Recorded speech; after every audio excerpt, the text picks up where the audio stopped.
This is how I bounce out my masters. This is when I'm completely done a track. It's been fully mixed and mastered, and I'm at the point where I'm bouncing out the final versions that are going to be uploaded to like Spotify, Apple Music, any of the other streaming services. So I have a stem master session pulled up here. I'm going to create a new audio track, and I'm going to set it to resampling. And the reason I do it this way with resampling first is because it lets me give the track one last kind of critical listen through, make sure there's no skips or distortion or something that I might have missed. Next, I'm gonna double check in on my sample rate and bit depth. This already sent me stems in 44, 116 bit. I've been running that in the stem master session, but just to double check, I'm gonna open up my Ableton menu, double check the in-out sample rate is 44.1, and then head over to record, warp, and launch, and make sure the bit depth when I record and resample this in a second is gonna be 16 bit. So it looks good. I'm gonna head over to my master channel, turn off any plugins that I don't need. Now we resample it.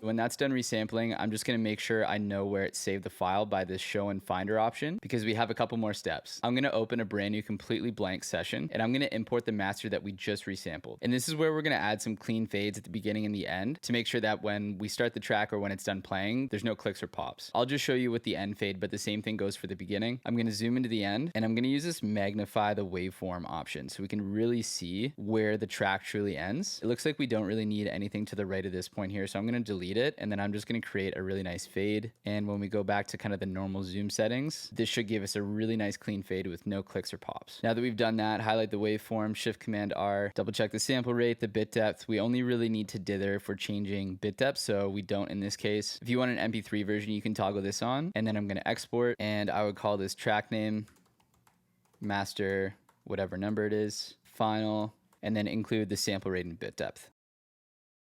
And then save that. And as a last step here, and this is totally optional, I like to import that file that we just rendered out and do a null test. So I'm going to line these waveforms up here so they're perfectly aligned. And then I'm going to grab a utility, put it on either one of the channels, it doesn't matter. And I'm going to invert the phase. And if we bounced everything correctly and we got all our sample rate and we got all our bit depths correct throughout this process, then we shouldn't hear anything when I press play.